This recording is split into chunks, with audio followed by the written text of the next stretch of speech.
So my entire goal now is to be in a position to aggregate enough of the capital of the world to then reallocate it against my worldview. And I'm not saying my worldview is the best or right, but it is mine. And at the end of the day, there are 150 other guys with their worldview, and they don't give a what you think about their worldview. That's the truth. I think everybody in this room knows this. You know that if you hold a worldview dearly, there's a certain level of clinging to that worldview, because a worldview actually comes into play into your identity. And so if you change that worldview, you change something about who you are. So your questions are always tied to the person. Chamath Palihapitiya, a former Facebook executive in charge of user growth, now says he has tremendous guilt about the social network he helped build. The short-term dopamine-driven feedback loops that we have created are destroying how society works. No civil discourse, no cooperation, misinformation, mistruth. Today we live in a world now where it is easy to confuse truth and popularity. And you can use money to amplify whatever you believe and get people to believe that what is popular is now truthful and what is not popular may not be truthful. But it's true. The calendar does not lie. And we are reminded again and again of, as each passing year comes and goes, that the world is changing at a staggering pace. I have no idea what kind of world will be yours 10 to 15 years from now. What a glorious thing it would be to have unarmed truth and unconditional love, because truth is the most powerful weapon in the world. It's a really, really bad state of affairs. And we compound the problem, right? We curate our lives around this perceived sense of perfection because we get rewarded in these short-term signals, hearts, likes, thumbs up, and we conflate that with value and we conflate it with truth.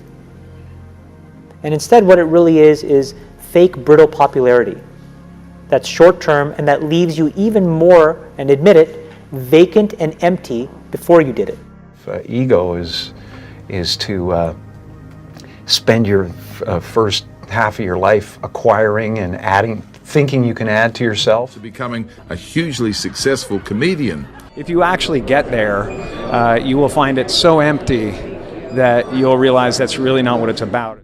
And it looks great. I mean, it looks great when you got a cool car and you got good, nice clothes, and you know, and you've done something that people admire, you know.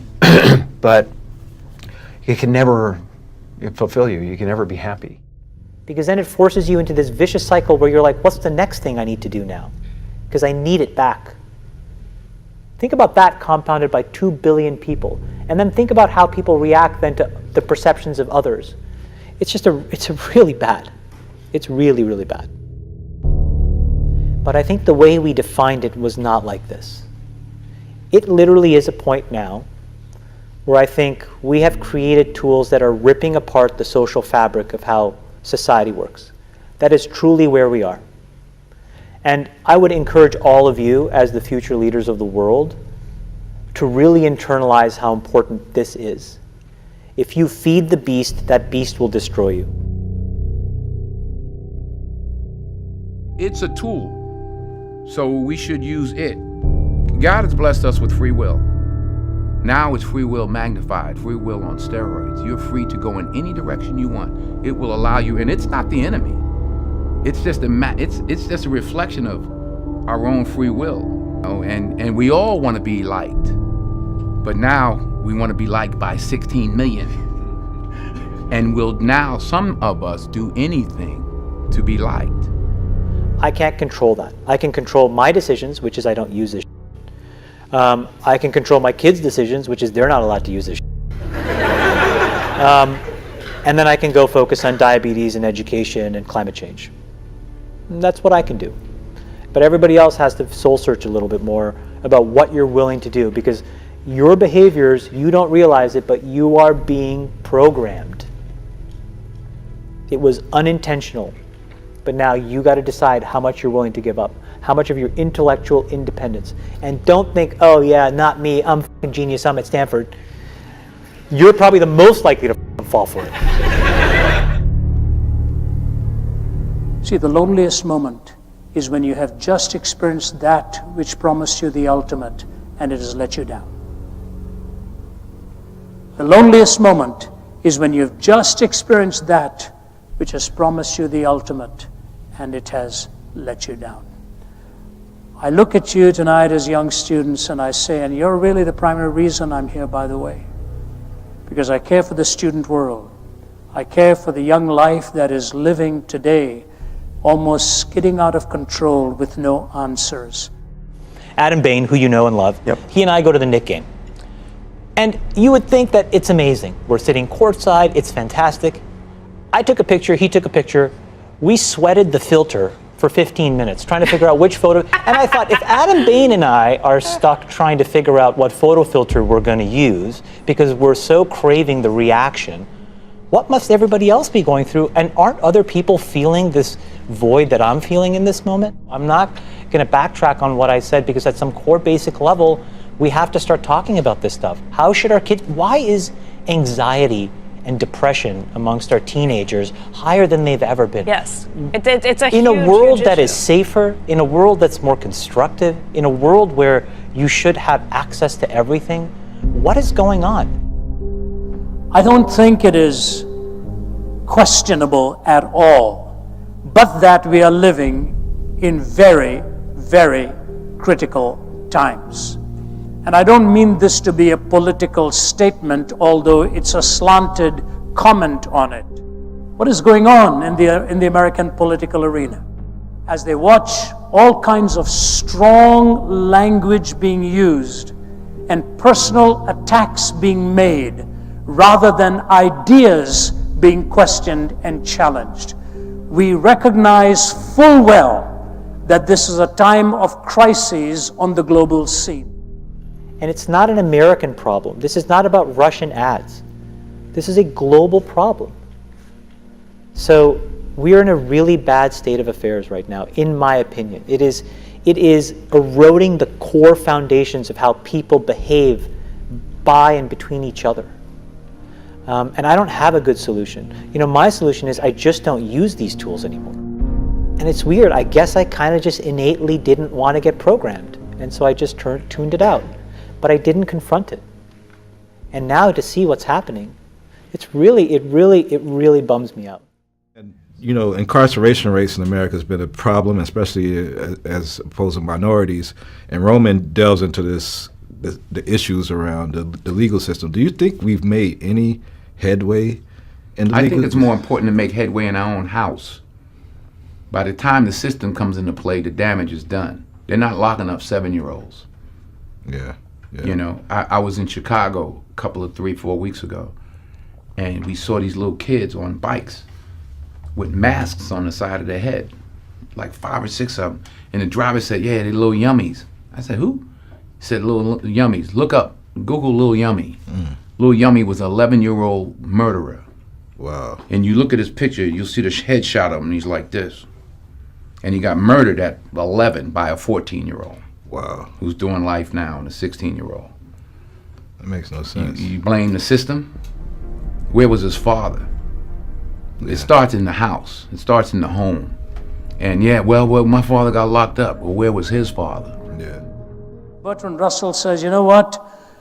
I cannot live as though ethical values was simply a matter of personal taste, but I find my own views incredible. I do not know what the real solution is. There has to be a rational justification above all of our differences. And this is especially important for America at this time in her history, where pluralism is a design, and it is a good design. I happen to be a privileged one who was born in one part of the world, at the age of 20 moved to the other part of the world, and because the doors of these nations were open with a legitimate pluralism, people like me could come here, earn a living, raise our families. But the absolutes that built this nation are now in serious jeopardy, and we had better realize it. I'm thinking very there's a deep connection between money as an instrument of change and what you're doing now at Social Look, Capital. here's the thing. There's about 150 people that run the world. Anybody who wants to go into politics, they're all puppets, okay? There are 150, and they're all men, that run the world, period, full stop. They control most of the important assets. They control the money flows. And these are not the tech entrepreneurs. Now, they are going to get rolled over the next 5 to 10 years by the people that are really underneath pulling the strings. And when you get behind the curtain and see how that world works, what you realize is it is unfairly set up for them and their progeny. How do you keep that power from corrupting you? I have no idea. That's the honest answer.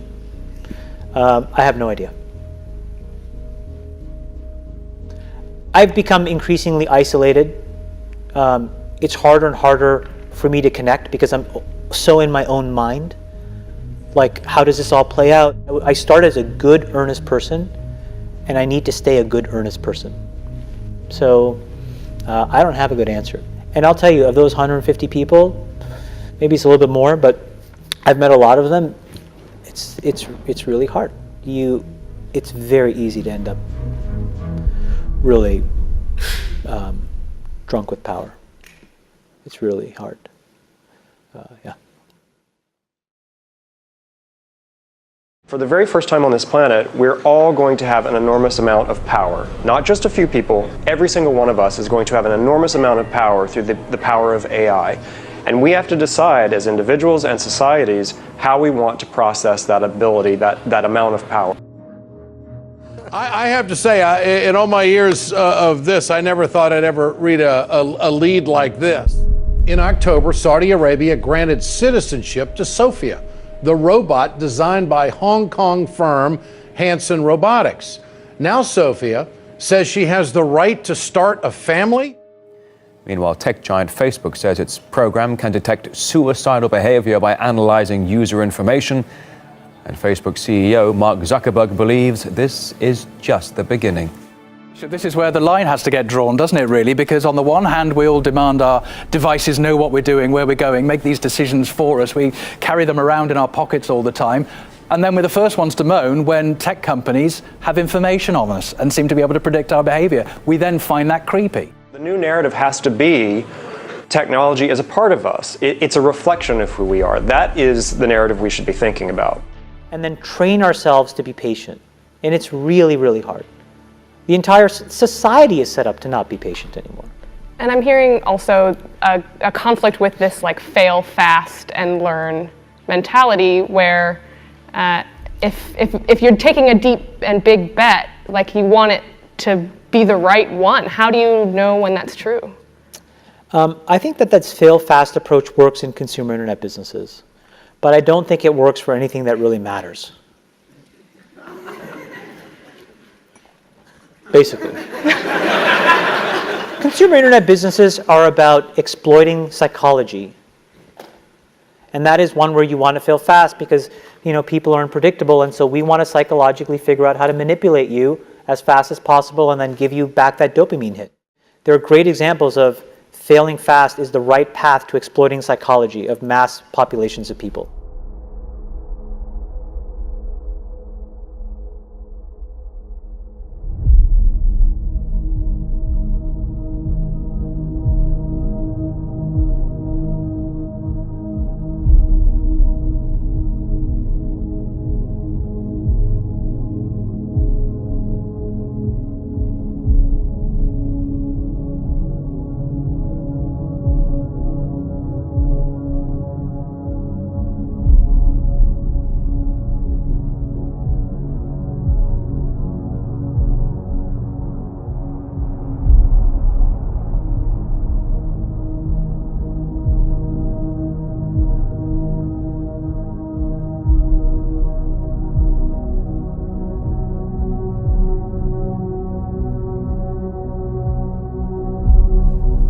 Philosopher who lived between 1844 and 1900 was the German philosopher Friedrich Nietzsche.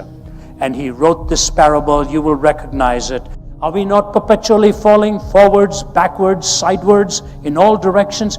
Do you notice the metaphors he's using here? They are poignant. Are we not perpetually falling? Backwards, forwards, sidewards. Is there any up or down left? Are we not straying through an infinite nothing? Where is God? He cried. I'll tell you, we have killed him, you and I. We are all his murderers. But how have we done this? What sacred games will we need to invent? Is this not the greatest of deeds, too great for us to handle? Must not we now ourselves become God, simply to seem worthy of it? There's never been a greater deed, you know, and whoever shall be born after us for the sake of this deed shall be part of a different history than all history hitherto. This tremendous event is still on its way, still traveling, and has not yet reached the ears of men. Was the Garden of Eden and the temptation, you shall be as gods, knowing good and evil, meaning defining good and evil. So here was the challenge. Were they going to let God be God, or were they going to become definers of good and evil?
If naturalism is completely in control, if materialism is all that there is, and there is no absolute, remember what Nietzsche said, there is no up and down. There is no up and down. And so if you listen to politics, it's right or left. There is no up and down. They don't believe in the vertical, transcendent notion anymore. Will lanterns have to be lit in the morning hours? What sacred games will we need to invent? Are we not perpetually falling?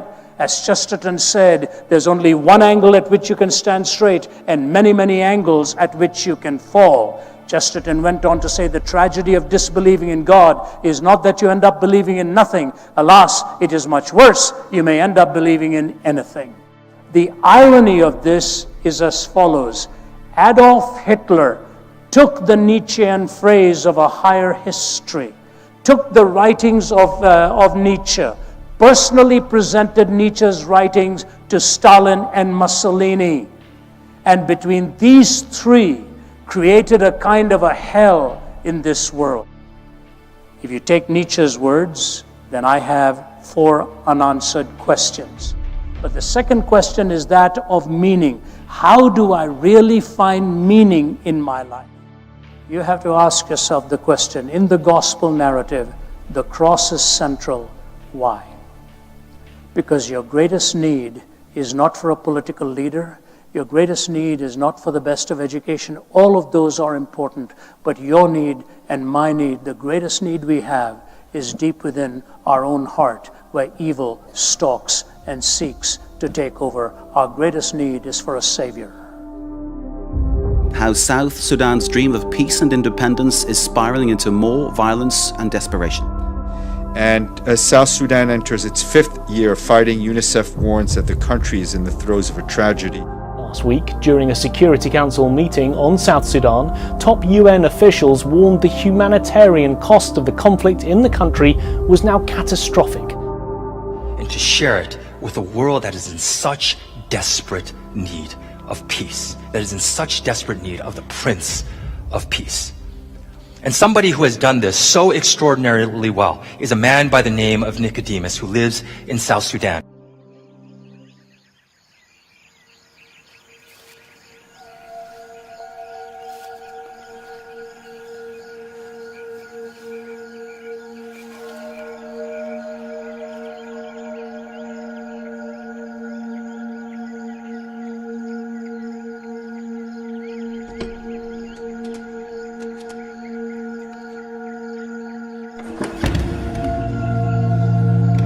In my country, peace is rare.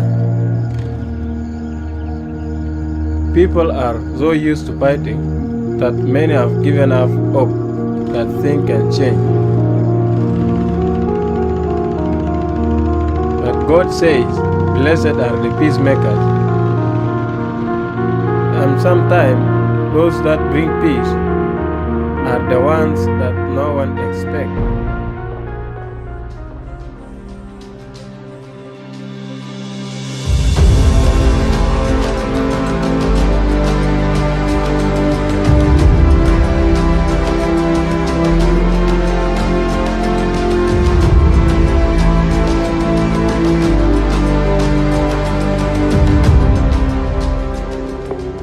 I think when Christ is taken out of the equation, there's no hope in this country. I mean, governments can come with policies, but that cannot transform the hearts of people. It takes only the power of Christ to transform the hearts of people. If it's just empty philanthropy, helping people and doing that, there could never be hope. But when we are preaching Christ, who is the Prince of Peace, I'm sure ultimately the Prince of Peace will be able to bring peace to this country, so there is hope.